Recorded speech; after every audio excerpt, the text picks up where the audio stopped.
Betty. Je faisais des courses. Bridget s'énerve tout le temps après ses employés. Elle va jusqu'à adopter cette attitude négative devant les clients. Et ceci est en train de faire couler son salon. J'ai environ 489 000 $ de dette. Cette fois, au moins, c'était pas moi. Ce serait pas arrivé si les pinces avaient été rangées. Le trio Bridget, mère et fille travaillant au salon, ça crée des tensions. Il faut que tu m'aides. À quoi? À nettoyer. Ma mère, je l'appelle Madame Propre, car c'est une vraie maniaque. Je vais pas rester assise à rien faire. Laisse-les faire, elles sont là pour ça. J'aime pas être inactive. Chelsea et moi, on fait le même travail. Sauf que Chelsea pense qu'elle a tous les droits juste parce que c'est le salon de sa mère. Je m'en vais. Bridget, c'est le genre de mère qui menace de punir ses enfants, mais qui au final ne fait jamais rien. Donne-moi ce téléphone.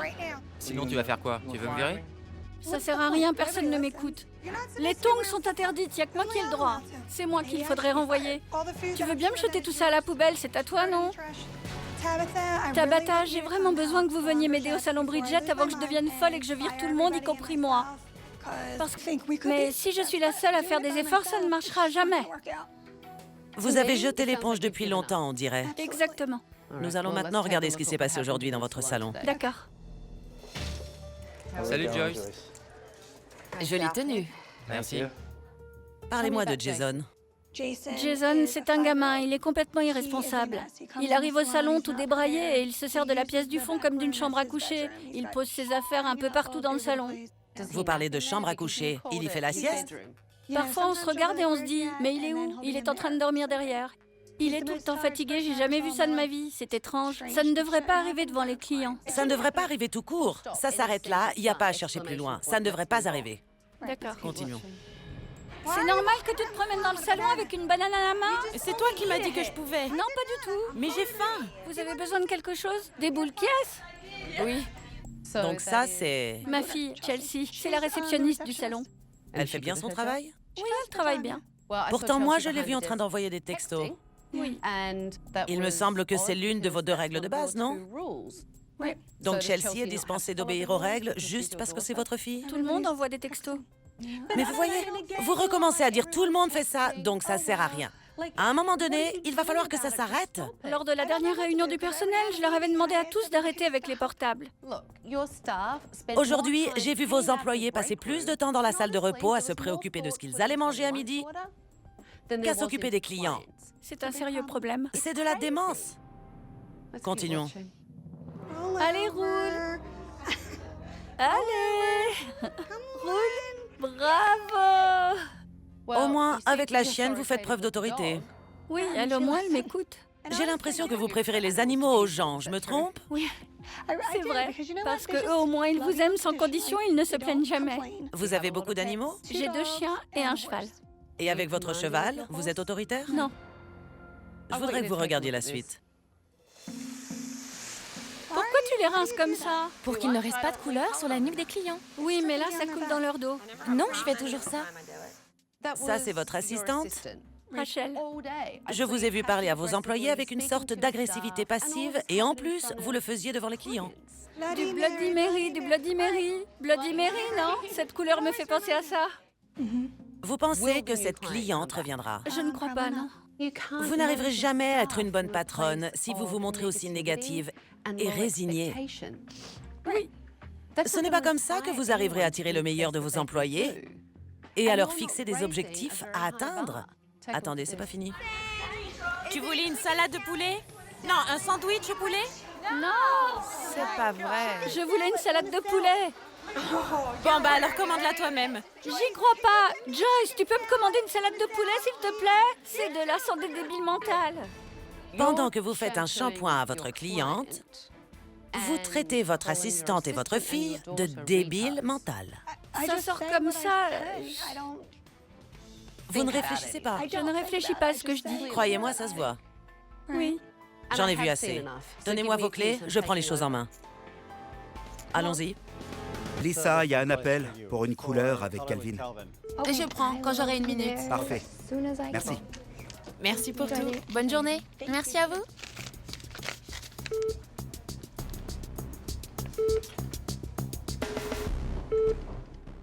C'est déplorable.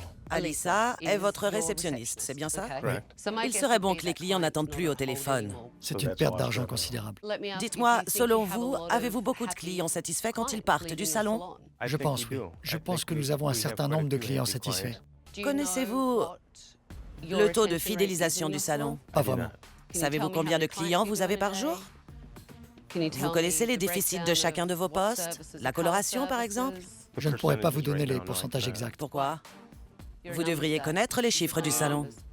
Je ne me suis pas vraiment penché sur la question. Quelle belle excuse. Je ne m'y suis pas encore mis. C'est vrai. Jetons un coup d'œil au travail de vos coiffeurs. D'accord. Tâtez de ce côté-là, ici. Ça vous paraît comme il faut? Je crois, je sais pas trop. Je voudrais pas avoir laissé un trou. J'y crois pas. C'est Brandon. Brandon. Pas de trou aujourd'hui. Ce sera pour une autre fois. Ça n'inspire pas confiance et ça manque de professionnalisme. Oui, c'est inacceptable. Organisez-vous des formations? Généralement, je fais confiance à mes deux responsables. Parlez-moi de vos responsables. Il y a Lisa, qui est responsable technique. Tout le monde s'en remet à Lisa pour les couleurs. Et puis Heather, la responsable du salon. Elle s'occupe de tout ce qui peut arriver au cours d'une journée. Depuis peu, elle se décharge un peu sur les autres. Je ne sais pas pourquoi. Savez-vous, Heather, votre responsable, se rend chaque après-midi? Non. Vous voulez le savoir? Oui. Je ne prends plus de clients aujourd'hui, je pars à la gym. Je reviens vite. À toutes. Elle va à la gym 2 heures par jour. C'est pas vrai. Continuons. Tu te souviens, j'ai acheté du matériel de manicure la semaine dernière. Oui. Et il m'a demandé où est l'argent. Pour. Je l'ai payé de ma poche, ce matériel. Vos responsables ont passé la journée à se plaindre d'avoir à payer certaines choses de leur poche. Et pendant tout ce temps, où étiez-vous? Dans mon bureau. Voyons ce que vous avez fait aujourd'hui.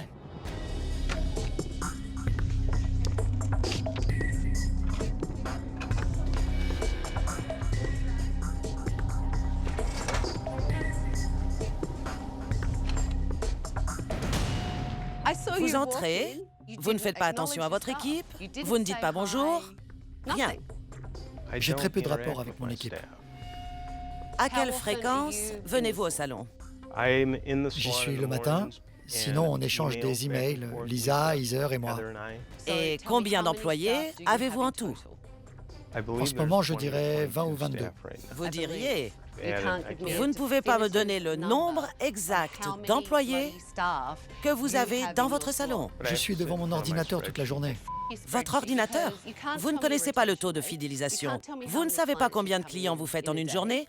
Vous ne savez pas grand-chose sur votre équipe. Je ne sais pas quoi vous répondre. Vous ne savez rien. J'en ai vu assez. Donnez-moi vos clés, je prends les choses en main. Vous pensez que Bridget est une bonne patronne? Non, elle ne gère pas du tout son salon. Elle est trop décontractée. Je ne suis pas sûre que ce soit le terme approprié. Quel terme utiliseriez-vous? Elle est plutôt sarcastique. Et vous, vous réagissez comment face à ce comportement? On ne la prend pas au sérieux. Vous ne la prenez pas au sérieux. Elle va se mettre à crier, puis à rire, et voilà, c'est tout. Il n'y a pas de sanction. Ça ne nous atteint pas. On sait que de toute façon, il n'y aura pas de conséquences. J'imagine cependant que ça ne doit pas vous inciter à donner le meilleur de vous-même lorsqu'on vous parle de cette façon. Oui. J'ai même entendu Bridget vous traiter de débile mental. Je sais. C'en était gênant. Quand ça arrive, je sors pour ne pas pleurer devant les clients. Mon but, c'est d'être coiffeuse. Mais là, j'ai surtout l'impression d'être le souffre-douleur de tout le monde. Ça me révolte. Parlez-moi du rôle de Peggy au salon. Elle fait le ménage, c'est ça? Oui, elle ne s'arrête jamais. Mais elle n'est pas payée. Elle dit que c'est pour aider sa fille. Oui. Mais les employés sont là pour ça. Je crois que Peggy commence à être au bout du rouleau. Parlez-moi du rôle de Chelsea. C'est la réceptionniste. Vous trouvez qu'elle travaille bien? Non? Non. Paige, vous voulez dire quelque chose? Elle est censée être au courant des rendez-vous, mais quand je lui demande si mon prochain client est arrivé, elle ne le sait pas. Je ne comprends pas comment elle se débrouille. C'est très frustrant pour moi. Bridget est au courant? Vous lui avez déjà dit que Chelsea... Non, c'est trop délicat, on ne peut pas. Ce n'est pas un sujet que vous abordez? Non, elle se met tout de suite en colère. Bridget protège sa fille envers et contre tous. Donc on essaie de prendre du recul par rapport à ça. Il faut que Bridget se montre plus positive et plus exigeante avec vous. C'est comme ça qu'on tire le meilleur de ses employés. Et aujourd'hui, vous allez donner le meilleur de vous-même. Je vais faire venir des modèles afin de pouvoir évaluer votre travail. Darian et Rachel, vous êtes apprentis. Un tube de couleur coûte environ 7 $. Lui, il nous les vend 10 $. Donc, Brian prend une marge quand il vous vend un produit. Ouais. Il se fait plus d'argent grâce à nous que grâce à la clientèle. Brian semble un peu radin. Que fait-il de ses journées? Il travaille ailleurs. Et si je lui téléphone pour une raison ou une autre, j'ai le droit à je vous rappelle. Et il raccroche. Ça me dépasse. Quand on tient à son entreprise, on sort de son bureau et on vient voir ce qui se passe. On pose des questions. À quelle fréquence Brian est au salon? Il descend pour compter l'argent et il remonte. Je peux savoir qui dirige dans ce salon? Personne. Personne? D'après vous, Heather et Lisa sont-elles des responsables efficaces? Non. Mais c'est pas forcément de leur faute, ils les empêchent de le devenir. Voilà. Donc, Brian ne vous donne pas les moyens de diriger. L'autorité, on l'achète. Si quelqu'un a besoin de quelque chose, je dois le payer de ma poche. Je suis remboursée, mais je dois toujours avancer l'argent. On continue d'espérer que ça va s'arranger. Mais le changement doit aussi venir de nous. En effet, j'ai bien vu comment vous avez travaillé hier, mesdemoiselles.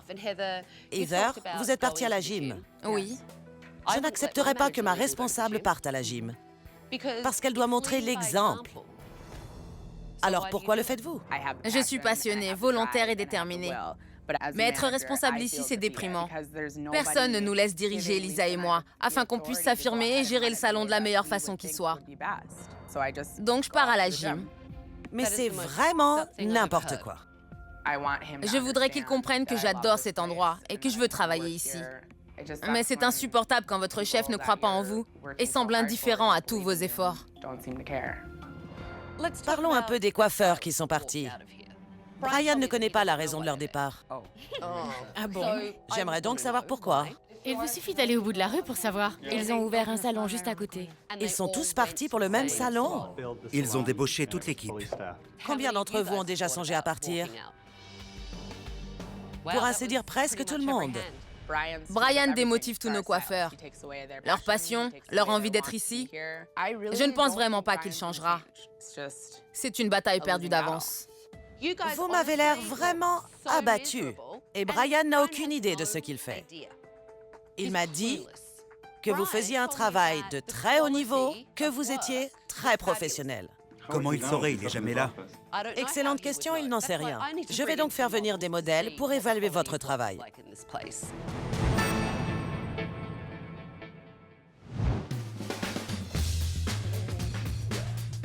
Pendant 3 heures, vous ne sortirez pas d'ici. Vous allez rester au salon. Avec vous. Avec moi. Entendu. L'équipe de Brian a confirmé mes doutes. Il est à côté de la plaque. J'espère qu'en passant du temps au salon, il visualisera un peu mieux ce que font ses employés. Si vous voulez éclaircir tout ça, je vais poser une grande feuille d'aluminium et je travaillerai mèche par mèche. Ça va prendre plusieurs heures. Que pensez-vous du diagnostic de Lisa, votre responsable technique? C'était un peu rapide. Elle rentre, comment dirais-je, un peu trop dans les détails de la coloration. J'étais abasourdie. Il s'est permis de critiquer alors qu'il n'est même pas coiffeur. Je suis sans voix. Très bon diagnostic, Lisa. Vous restez assise là sans rien faire? En fait, on communique pas vraiment entre nous. Pour savoir laquelle de nous deux doit aller prévenir les coiffeurs. C'est un tort. Mes réceptionnistes ne restent pas assises toute la journée et leurs fauteuils ne sont pas aussi confortables. Bon, c'est pas possible sans fauteuil. C'était trop dur. J'avais vraiment mal aux pieds. Je vous laisse vous asseoir ici. Je voudrais une couleur ambrée, mais pas aussi blond doré que ça. Je préférerais un peu plus fou. Pas question. D'accord. Bon, ben on remet ça plus tard alors. Vous êtes sérieuse? Non, vous ne l'êtes pas. Aujourd'hui, je voulais refaire mes extensions en plumes. Et Tabata m'a tout de suite repérée. Et j'ai vite compris qu'elle allait me faire des histoires. Tu voulais refaire tes extensions? Oui. Maintenant? Oui, je vois que vous pensez comme moi. Je voudrais être sûre qu'elles vont pas tomber.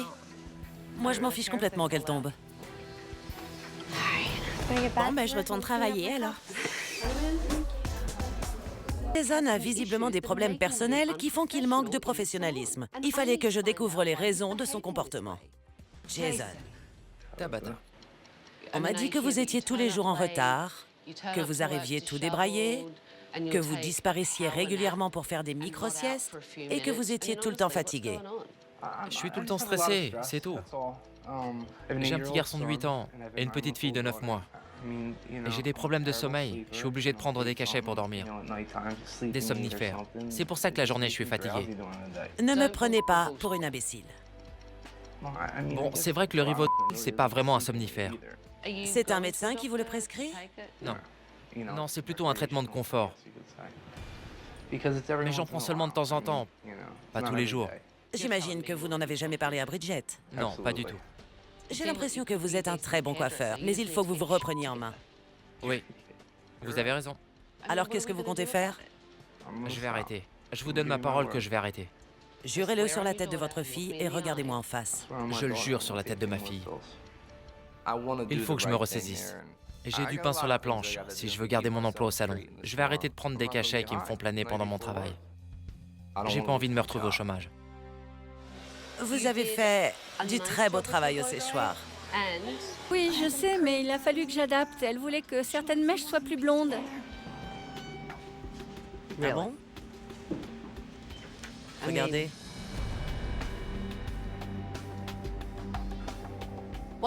Pendant que Bridget travaillait, j'ai fait exprès de l'observer.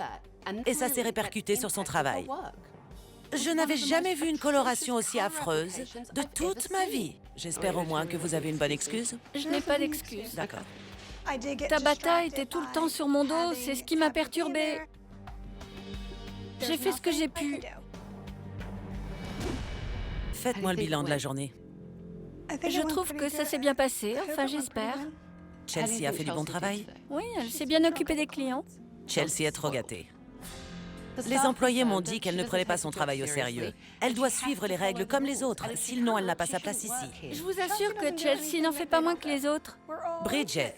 Je ne cherche pas d'excuses, je dis que tout le monde a la même charge de travail.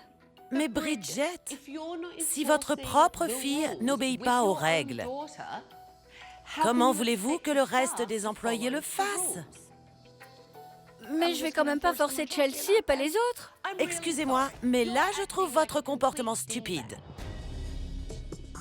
J'avais envie de lui dire « Arrêtez de parler, vous me saoulez là. J'en ai marre d'écouter vos salades. » Mais elle continuait blablabla. Votre propre fille ne se plie pas aux règles de base. Et les employés se rendent compte. C'est justement parce que c'est votre fille qu'elle devrait être la première à montrer l'exemple. Ça paraît tellement facile quand vous le dites. J'espère que ça arrivera un jour. Mais... Vous espérez que ça arrivera un jour? Non mais vous plaisantez. Vous savez, je ne serai pas toujours là. Et il n'y aura pas une fée de la coiffure pour prendre ma place. Je n'ai pas la solution à tous vos problèmes. Donc, il va falloir faire un peu plus que juste espérer. Il faut que Bridget se secoue un peu et reprenne la main sur ses employés. Demain, je vais lui donner l'occasion de prouver qu'elle peut être à la hauteur et diriger une équipe. De façon plus posée. Tabata m'a complètement stressé. Sur le coup, j'ai cru que j'allais avoir des palpitations.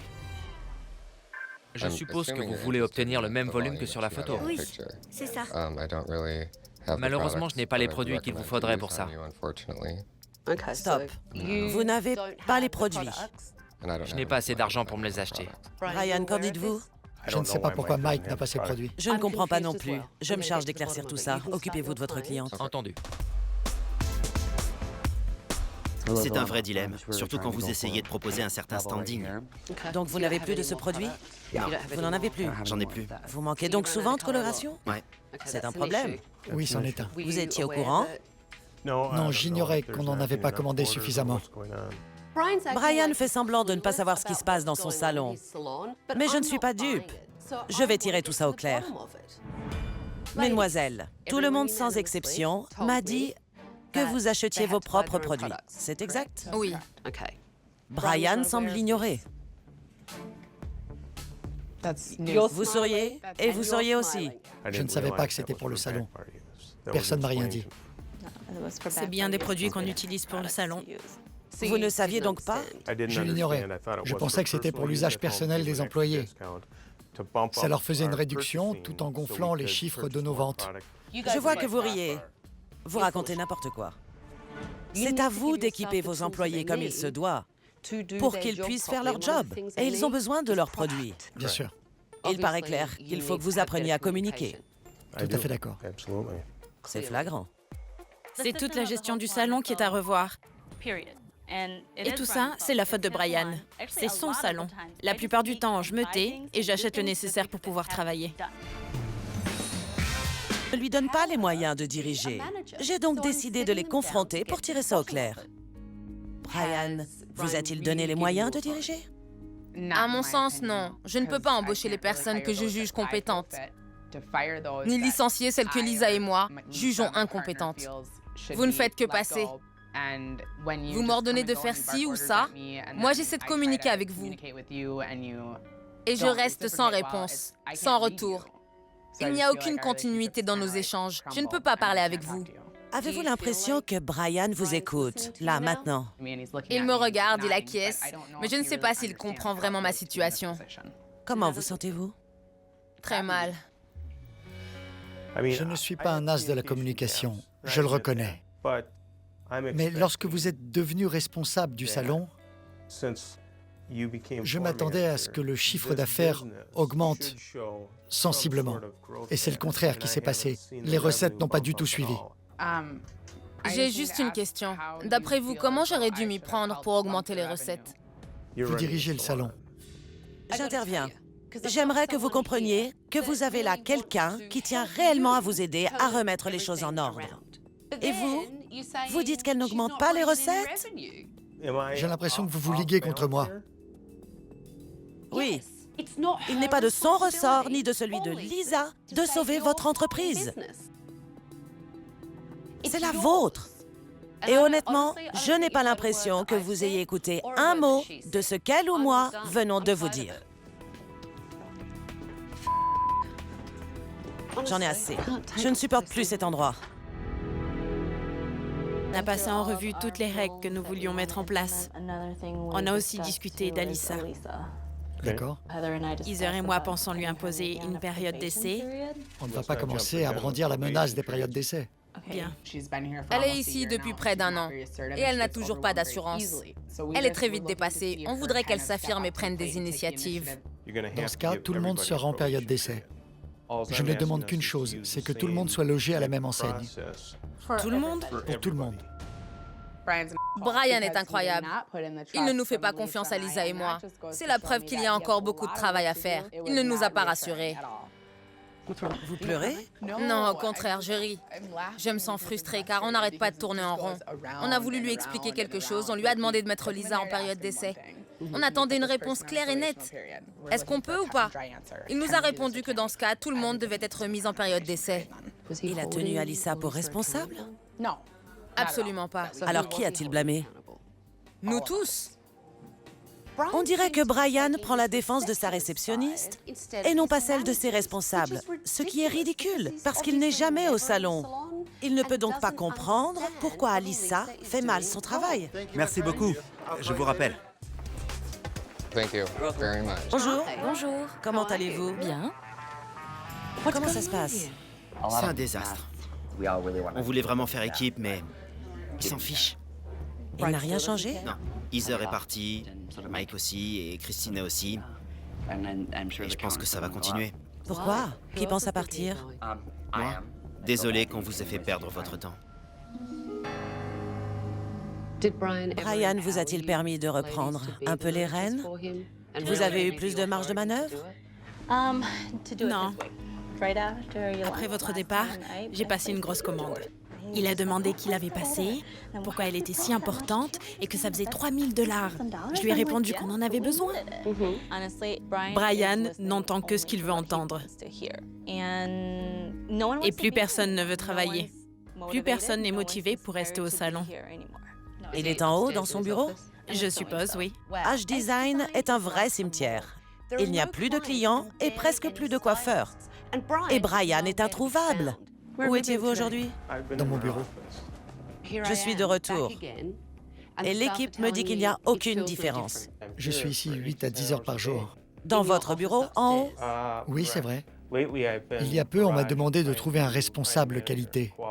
Brian, vous savez quoi? Vous n'êtes bon qu'à présenter des excuses. Ce n'est pas une excuse. Si vous ne faites que cela, trouver des prétextes. C'est pas ma faute, c'est la leur. Je ne comprends pas leurs problèmes, je fais tout ce qu'il faut. Si vous faisiez un tantinet ce qu'il faut, je ne serais pas là 6 semaines plus tard avec une équipe qui me dit qu'elle est abattue, que rien n'a changé, que vous n'avez pas changé. Et honnêtement, ça a été une perte de temps pour moi de venir ici il y a 6 semaines. Eh bien, Ce qui est dommage, car il y a d'autres salons qui attendent et qui auraient mérité l'aide que je vous ai apportée, qui l'auraient utilisée. Ce n'est pas votre cas. J'étais sidérée de voir que 6 semaines plus tard, Heather, Mike et Christina avaient démissionné du salon. Et d'autres suivront certainement. J'ai donc voulu m'entretenir avec eux pour savoir ce qui s'était passé. Comment ça va? Bien. Ça va bien. Très bien. Mike et moi, on est indépendants. On travaille à notre compte. C'est vraiment sympa. Et Christina suit la formation dont elle avait besoin pour devenir une bonne coiffeuse. C'est super. Vous vous sentez heureux et soulagé à présent que vous avez changé de vie? C'est magique. Personne n'est plus là pour nous freiner. Brian a-t-il changé? Non. Je ne pense pas du tout qu'il ait changé, malheureusement. Je crois bien que H-Design finira par mettre la clé sous la porte. Il essaie de nous faire payer pour les produits que vous nous avez donnés. Les sèche-cheveux, les fers à lisser? Oui. Les cadeaux, il dit que c'est à lui. Je suis désolée. Si Brian avait suivi les conseils de Tabata, tout irait pour le mieux. Mais il ne l'a pas écouté et maintenant tout le monde s'en va. Avez-vous un conseil à donner à ceux qui sont restés? Partez. Partez. Allez, de l'avant. Et trouvez un travail qui vous rende heureux. Je suis heureuse que vous alliez bien. Et merci d'avoir pris le temps de me rencontrer. On apprécie vraiment ce que vous avez fait pour nous. Oh oui, vraiment. Ça nous a aidés en tant qu'individus. Ça a changé nos vies. Merci beaucoup. Brian n'a clairement pas changé. Et maintenant, il subit une deuxième vague de départ. Je comprends son équipe. J'espère qu'ils seront heureux dans leur nouveau salon.